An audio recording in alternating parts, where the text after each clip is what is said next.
London, February 1983. A cold morning settles over Muswell Hill, the kind of gray that makes a street look honest. At 23 Cranley Gardens, a plumber kneels beside a stubborn drain and lifts the iron cover. What pushes back at him is not water or grease, but something pale and fibrous, a texture that clings to the air with a smell he will never forget. He stares, certain for a moment that his mind is inventing what his hands have touched. Then he calls his supervisor. The men agree to return at first light. By the time they do, the blockage has been mysteriously cleared away. The truth, however, has already surfaced. Police step into the hallway of a tidy upper floor flat. The tenant opens the door without fuss. He is polite, composed, in the way a civil servant might be when interrupted at home. His name is Dennis Nilsen. He answers questions evenly, as if he has rehearsed them alone in the kitchen, as if this is the inevitable end of a long conversation he has been having with himself. When the officers ask what they will find, he does not run. He does not bargain. He simply says, in a voice so calm it sounds almost tired, that there are bodies, and that there have been more than one. He estimates 15. The number hangs in the room like a draft that won't leave. What follows inside that flat is a catalog of small, ordinary details that become unbearable under fluorescent light. A tea chest that should hold linens, a bathroom that should hold steam, a kitchen that should smell only of frying onions. The officers trace the source of the building's nightmare to the pipes where flesh has been forced to become waste, to a toilet that has been made into a tactic, to a man who has turned companionship into a private ritual with the dead. The city outside keeps moving. Buses grind their gears. Radios hiss. In the upstairs rooms of 23 Cranley Gardens, the stillness is absolute. The first truth of this story arrives not with a scream, but with the quiet recognition that a killer has lived next door, shopping at the same corner store, nodding in the same stairwell, his crime sliding unnoticed into the plumbing of the everyday. Sometimes the loudest confession begins with a blocked drain. Before the smell, before the drain, before the headlines, there was just Dennis. A quiet man, polite to a fault, living alone in a modest flat at 23 Cranley Gardens, North London. He wore pressed shirts, polished his shoes, and kept his kitchen spotless. To his neighbors, he was ordinary, almost forgettable. The kind of man you might nod to in the stairwell and never think of again. By day, he worked for the government as a civil servant at the job center. He helped people find work, signed papers, and drank instant coffee from a chipped mug like everyone else. To co-workers, Dennis Nilsen was articulate, soft-spoken, maybe a little distant, but never unkind. They would never imagine that every evening he returned home to an apartment that carried the silence of the grave. He had grown up in Scotland, a lonely boy raised in the shadow of an absent father. His grandfather, the only figure he ever truly loved, died suddenly when Dennis was 6. The child wasn't told what death meant. He was simply led to the body, and that image still, pale, peaceful, rooted itself deep inside him. From that moment, death wasn't frightening. It was familiar, safe, and perhaps comforting. As he grew older, Dennis learned to hide behind politeness. The military shaped his posture. Civil service gave him purpose. But inside, there was a gnawing void, an ache that no friendship or fleeting connection could fill. He wanted someone who would never leave, someone who would stay, and when he discovered he could make that happen, that he could freeze time and hold on to a person forever, the line between affection and possession dissolved completely. In the late 1970 seconds, London was full of drifters and lost boys runaways, workers, young men looking for cheap rent or a night's shelter. The pubs around Soho and Camden were crowded with faces that disappeared as quickly as they appeared. Dennis often went there after work, nursing a pint, watching. His demeanor drew no attention. He was friendly, a good listener, someone who seemed safe. When he invited a young man home, it didn't feel like danger. His apartment smelled of aftershave and tobacco, his tone soft, his hospitality genuine. He offered food, conversation, sometimes a place to sleep. The city outside was harsh and lonely. Inside his flat, it was warm. That contrast to comfort, before the horror was what made him invisible for so long. Neighbors remember the faint sound of a radio, old songs playing late into the night. Sometimes they saw the glow of a cigarette through the window, a silhouette pacing slowly across the room. No shouting, no noise, no hint that something unspeakable was happening just a few feet away. Dennis Nilsen blended perfectly into the rhythm of London life, a lonely man among millions. And yet, Beneath that still surface, a storm was quietly forming, one that would turn an ordinary flat into one of the darkest crime scenes in British history. It began quietly. No screams, no blood, just the sound of a chair scraping the floor in a small North London flat. It was 1978, and Dennis Nilsen had invited a young man named Stephen Holmes to his apartment after a night of drinking. They talked, laughed, shared stories. For the first time in years, Dennis felt the illusion of connection, the comfort of not being alone. But when morning came and the young man stirred, gathering his things to leave, Dennis felt something deeper than panic. It was terror, not of violence, but of abandonment. If I let him go, he thought, I'll be alone again. And so he didn't. He wrapped a tie around the boy's neck and pulled. It wasn't rage, it was desperation, cold and methodical. When it was over, Dennis sat beside the body for hours. He combed the hair. He spoke to it softly. And then, as dawn crept through the curtains, he realized something horrifying for the first time. The silence didn't hurt. He kept Stephen's body for several days. Ate dinner beside it, slept next to it, watched television while the corpse sat in the chair. It was as if he had finally found company that could never contradict him, never leave, never remind him of his loneliness. When decomposition began, he buried the body beneath the floorboards of his flat on Melrose Avenue. He visited it from time to time, lifting the floorboards just to look, just to feel that it was still there. To Dennis, death had become a pause button, a way to make love permanent. Over the next 5 years, he would repeat the ritual again and again. His victims were often men who had nowhere else to go, hitchhikers, drifters, young men who thought they'd found a friend. He killed them not out of hatred, but out of a warped need for control, for companionship that would never walk away. The method was always eerily similar. A night of drinking, a promise of warmth, a fatal moment when his guests turned into possessions. After each, Dennis would wash the bodies, dress them, pose them.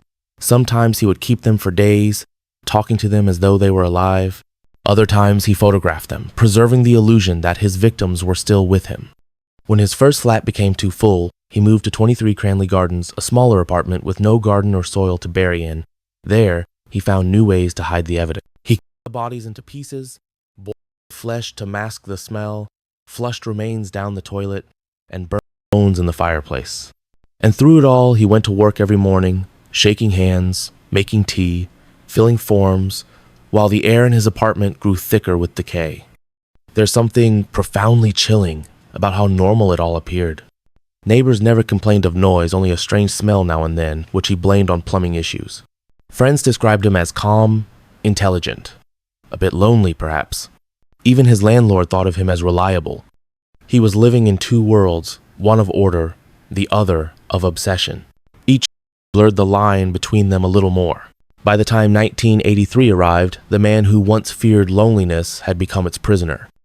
And all it took to expose him was a blocked drain. It was a Thursday morning, February 9th, 1983. A maintenance worker named Michael Catran arrived at 23 Cranley Gardens to fix a persistent plumbing issue.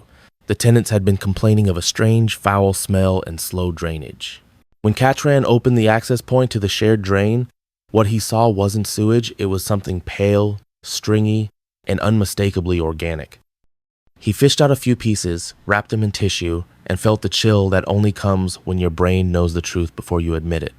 Later that day, he told his supervisor, "That's not from an animal. It looks human." They returned that night to investigate again, but the drain had been mysteriously cleared. Someone, it seemed, had noticed. The next morning, police knocked on the door of flat 23D. Dennis Nilsen opened it calmly, in his shirt and tie, as if expecting them. "We'd like to ask you a few questions about the drains," one officer said. "You're not here about the drains," Dennis replied. That single line, quiet, steady, was the first crack in the facade. When detectives asked about the remains, he simply nodded. "It's a long story," he said softly. "And it goes back a long time." Within minutes, he confessed without resistance, without hesitation. "There are 15 or 16, he said. "Most at my old place, some here." The officers exchanged glances. Unsure they'd heard right, Dennis offered to take them through it all, step by step. His only request, a cigarette. When police searched his flat, the reality of those words settled like a fog. Inside the wardrobe, they found plastic bags filled with body parts. In the kitchen, a pot still held chunks of flesh. The smell of disinfectant mixed with decay hung thick in the air. Every surface was clean obsessively, so except for the stains that never truly wash away. Investigators described it as surreal. Nothing about the apartment screamed horror. There were books, neatly folded clothes, a small table with 2 chairs. It looked like a lonely man's home, until you looked closer. As forensics worked through the night, Dennis sat quietly in an interview room, chain-smoking, describing the murders in unsettling detail, not with pride, not even with remorse, but with the weary tone of someone explaining a habit. He spoke about his loneliness, his need for control, the comfort of keeping the dead near him. "I loved them in my own way," he told the officers. "They were mine, and then they were gone." He couldn't remember all their names, only faces, fragments, songs that played on the radio while he... Some victims were never identified. To him, they were ghosts that filled the silence. The discovery at Cranley Gardens triggered a nationwide shockwave.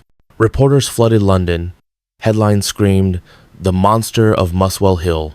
But those who knew Dennis couldn't reconcile the word monster with the man they remembered, a polite colleague, a soft-spoken neighbor who fed stray cats and watered the shared garden. It was this contrast that chilled the public most. That evil could live so quietly, that horror could wear such an ordinary face. The investigation stretched for months, unearthing remains from his previous address on Melrose Avenue, bones beneath floorboards, ashes in the garden, personal belongings of the vanished. The count of victims reached 15. When asked why he killed, Dennis Nilsen gave no elaborate excuse. He simply said, "I couldn't stand being alone." A single sentence that turned the story from madness into tragedy, a reflection of what happens when loneliness curdles into something monstrous. And yet, beneath every calm word, the detective sensed something else, not guilt, but relief. For the first time in years, Dennis Nilsen had someone listening to him. The news broke like a storm. London awoke to headlines screaming, "Killer confesses to 15 murders," and the name Dennis Nilsen was suddenly everywhere. For months, his face stared back from every newspaper stand. The neat haircut, the glasses, the emotionless stare. The public demanded a monster. What they found was something colder, and emptiness behind polite eyes. When the trial opened in October 1983, the courtroom filled with reporters, psychologists, and families of the missing. Dennis walked in quietly, almost formally, nodding to the guards as though they were colleagues. He pleaded not guilty to murder, admitting to the killings but insisting his actions were not driven by intent to harm. That paradox confession without guilt set the tone for everything that followed. Prosecutors laid out the facts with surgical precision. 15 young men dead, strangulation, drowning, dismemberment, concealment, and in some cases, ritualized preservation of the corpses. A calm, deliberate pattern stretching over 5 years. They argued he was fully aware of what he was doing, that each murder was premeditated, methodical, and free of remorse. The defense countered with psychology. They called him a man trapped by loneliness, incapable of understanding his own compulsion, not a monster, but a mental case born from isolation. Experts testified about necrophilic tendencies, narcissism, and childhood trauma. The courtroom oscillated between fascination and disgust. At one point, Dennis himself took the stand. His voice was calm, articulate, and detached. He spoke not like a killer, but like a man giving a lecture about someone else's life. "I didn't want them to leave," he said. "When they were dead, they were mine, and in death, they never left me." It was chilling not because he sounded insane, but because he sounded sane. Measured, rational, cold. He described washing the bodies, dressing them, sitting them in armchairs, and talking to them as though they were still alive. He explained how the stench became part of his life, a reminder that they were still here. When the prosecutor asked if he felt regret, he paused, then said softly, "I wish I could have stopped, but there was nothing else to hold on to." The gallery fell silent. Outside, crowds gathered, chanting "Monster!" as the prison van arrived each day. But psychologists saw something else, a warning about the invisible epidemic of loneliness in urban life. One psychiatrist described him as a man who tried to build companionship out of death. The trial lasted 6 weeks. In November 1983, the jury found him guilty of 6 counts of murder and 2 of attempted murder. The sentence: Life imprisonment without the possibility of parole for at least 25 years. Dennis Nilsen accepted the verdict with a faint nod. No tears, no outburst, just the same quiet demeanor he had always shown. As he was led away, a reporter called out, "Dennis, do you have anything to say to the families?" He turned slightly and replied, "I'm glad it's over. I'm tired of being alone." The irony was unbearable. A man who killed to escape solitude would spend the rest of his life completely isolated. In prison, he became a strange figure of fascination. He wrote hundreds of pages of journals, reflecting on his crimes in the tone of a scholar dissecting his own psyche. He read philosophy, painted, and corresponded with criminologists curious about his mind. Even behind bars, he sought an audience, someone to listen. He died in 2018, still incarcerated, of natural causes. His body, like those he once possessed, was claimed by no one. After Dennis Nilsen's death in 2018, his story should have ended there, buried with the files, sealed behind prison walls. But it didn't, because what he left behind wasn't just a record of murder, it was a mirror. The building at 23 Cranley Gardens still stands. The pipes have been replaced, the walls repainted, the rooms rented to new tenants. Yet few locals ever look at that top floor window. At night, when the wind moves down Muswell Hill, it carries the kind of quiet that feels heavy as silence, that knows. Neighbors cross the street without realizing why. Taxi drivers avoid stopping there, and every so often, an old resident whispers, "That was where the man lived who flushed people away." It's not superstition, it's memory. Even decades later, criminologists, psychologists, and storytellers continue to ask the same question: how does an ordinary man become capable of such horror? Dennis Nilsen wasn't the type the world warned you about. He wasn't violent in public. He didn't scream, didn't boast, didn't stalk the streets. He invited people in. He offered warmth, food, kindness. He was the danger you didn't see coming, the kind that wears a gentle face and lives next door. That's what makes his story unforgettable. Not the number of victims, but the ordinariness of the mask he wore. In the end, his apartment was stripped bare. The floors replaced. The drains sterilized. But the real stain, the moral one, remained far beyond those walls. His case changed how British police handled missing persons, how society understood isolation, and how the media portrayed evil. He wasn't the monster from nightmares. He was something far more terrifying, a lonely man in a city full of people. Sometimes, one detective later said, evil doesn't break down your door, it just lives quietly next to it. Today, the story of Dennis Nilsen stands as a grim echo, a reminder that darkness rarely announces itself. It grows slowly, quietly, behind polite smiles and tidy apartments, until one day, it spills into the world through something as mundane as a blocked drain. The case forces us to confront an uncomfortable truth, that loneliness, left to rot, can become as deadly as any weapon.